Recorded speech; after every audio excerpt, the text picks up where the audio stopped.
We jump over to Luna and see that she at the police station, bored of her mind with the amount of paperwork that she has to do, and reminds that she just can't exile those bad guys to the north. Wait, so besides Tartarus and the moon, you guys would exile baddies to the north? Oh, Bahamut, no! Then they show up 1,000 years later, and nobody can find any record about how to defeat them. But no, your way is totally better. Twilight would like you. As do I. In fact, I'm calling it now. By the books, you're part of my party bus gang. This brilliant moment is then ruined by the arrival of Hardcase, whose pettiness level is at an all-time 10. And Luna's trying her darndest to be diplomatic by asking him why he has a problem. What's my issue? Maybe because you being here means you don't think police can do their job. Maybe because you being a dragon to investigate dragon crimes. Okay, 1, she's the mortal ruler of your nation and can do whatever she wants to defend said nation. And 2, that's racist! Let me tell you exactly what the little dragon stupid's gonna do. He's gonna come in here with some half-cooked theory about how it's not dragons at all, and his only source is gonna be some cute dragon dame he met. Have you been spying on him this whole time? Luna vouches for him, and then we see Spike come running in, and his hard case predicted. Spike tells Luna that the fires weren't caused by a dragon, and that it might have been someone else, and his only contact was a girl. Ha ha! Now excuse me, princess, it's almost sunset, and we're putting a curfew on Dragontown tonight. Gee, putting a curfew on an accused species of your evidence being that there are fires and scorch marks. I wonder how this is gonna turn out. Sadly though, if that weren't bad enough, Luna says that she's disappointed in Spike for not finding the culprit. But princess, what if dragons didn't do it? Then they didn't do it. Right now I have 2 trained unicorn detectives telling me that it was a dragon, and you're telling me that a pretty girl told you it wasn't. But it's not fair. Dragons get blamed for everything. Maybe that's true, but they get blamed for fires because they breathe fire. We need to get to the bottom of this before ponies or dragons get hurt. But I'm not interested in excuses, Spike. Now I must go raise the moon. You can do as you wish. Pardon me a moment. Okay, to be fair to Luna and the police, it is true that dragons and ponies don't have the best relationship. And we do like to raise some fires every now and then. We agreed never to talk about it.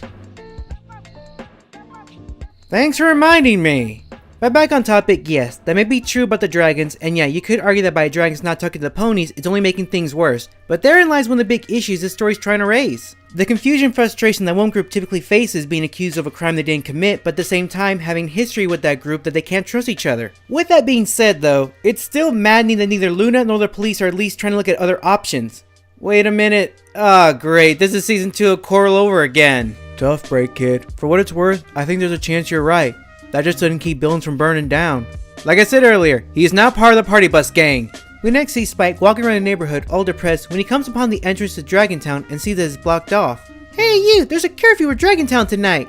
That's a princess's pet dragon, Mike or something like that. You know what? Maybe you jerks do deserve getting your building set on fire, cause this is how you treat dragons, then there's no wonder they don't want to talk to you. What's going on? Why is there a curfew? They still think a dragon did it. They're afraid there will be more fires tonight. So they're locking us all up? That's not right. Sorry, there's nothing I can do. Spike, I only met you a few hours ago, and I already know you're better than that. You're giving up when there's so much at stake. But I'm only a little dragon. What am I gonna do? I don't know. Your best? What your best is? It's not nothing. Not as inspiring as Luna's pep talk, but it still works. Spike is newly reinvigorated and marches into town, though still not sure how he'll solve this until he once again steps on some slime.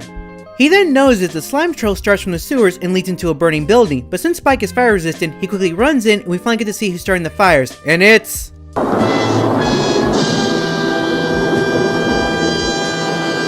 No! It's actually a fire snail just wandering around. This is not a place where you belong, Mr. Fire Snail. Where did you come from, you cute little thing? Just to remind y'all, this little thing here is responsible for many fires that's resulted in countless damages and expenses and further strained the relations between ponies and dragons. But sure, it's cute. However, Spike can't relax as there is suddenly an explosion which causes the fire to spread rapidly. I need more dragons! I need at least 20 dragons out here right now! Like fluff you do! Orders are they stay here! Well, my orders are to get them to help me. You know who my boss is?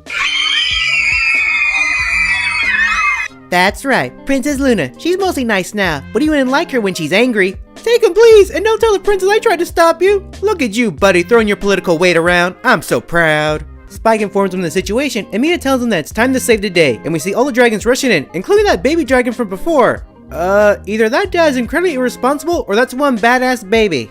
Well, in the next panel, we see said baby carrying a baby pony while still strapped to his dad, so yeah, that's one badass baby.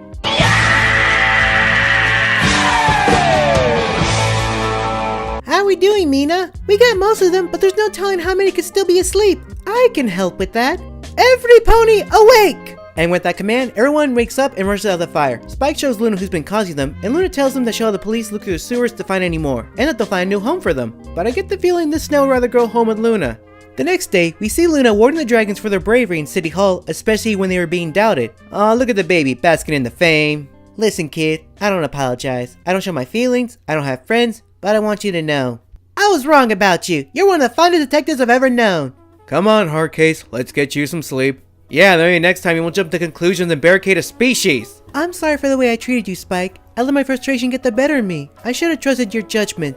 It's okay. When things got serious, I could hear you saying you believed in me. It helped me come up with a plan. And to be fair, your sister kinda did the same thing during that Changeling invasion when Twilight rightfully accused Kane of being an imposter. Luna asks what she could do to repair their friendship, and Spike tells her about Mina and how she'd be thrilled to meet her, and we see said meeting, and it goes exactly as you think.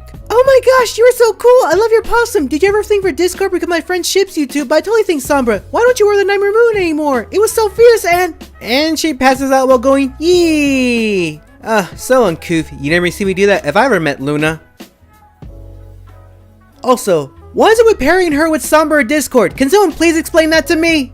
I'm so sorry, Spike. I don't know what I did wrong. No, Princess, I think that was perfect. I guess I'll have to ask her when I come back to visit. Come back to visit? Yeah, I like Dragon Town a lot. And Mina? Yeah, I guess I'd like her too. I think I like being a dragon here. That's wonderful, Spike. It feels good to step out of the shadows, doesn't it? It does. Thus, our story ends and looks like Spike might have a new crush. So this was Spike and Luna's Friends Forever story, and well, I'm mixed on it. Let's start with one of the big elephants in the room. Is this story a commentary on Black Lives Matter? I've tried to find any info on it, but so far nothing conclusive. So if anything, I think this was more of a coincidence. And to give credit, I honestly do think the story is trying to give a more centered view of the situation. Look at it from both sides. But honestly, I do share Silver Quill's view that the culprit should have either been a police officer or a bad dragon. But at this point, it's just a missed opportunity. Another point of contention I saw flying around when the story was out was that there were those who were calling Mina an SJW. And no, she's not. She's an opinionated dragon who's understandably frustrated with her racist treatment in real life and in media, but she's not blinded by that frustration. And heck, her character in this whole story is an apology to Dragon Quest, since yeah, that episode ruffled a few feathers to say the least. And I gotta say, without a doubt, this is definitely one of Spike's more better stories. However, therein lies the issue. This isn't a Spike solo adventure, it's a Friends Forever story, and sadly, this issue falls a bit flat. Sadly, Luna's given the shaft like what usually happens during the two-parters, when it would've been great seeing her and Spike go through this journey together. Like, here's an idea. Maybe she could turn herself into a dragon or stay normal while Spike is beginning to be more open to dragons. She still has her doubts. So I would say, if you're a Spike fan, this definitely gets a recommendation, but to any Luna fan, sadly you will be disappointed. And to my other viewers, all I can say is, it's your call if you want to get it or not. Thus we come to the end, and as I promised, I will talk about my absence and the future of the channel. Just not here. Let me finish. One, I already had to make this a two-part because it was already long enough, and also I really don't want to bother those who just want to see the review. So I'll be making one more video that will come immediately after this one for those who want to see it. So with that done, I'm Valis and I hope y'all are having a good day.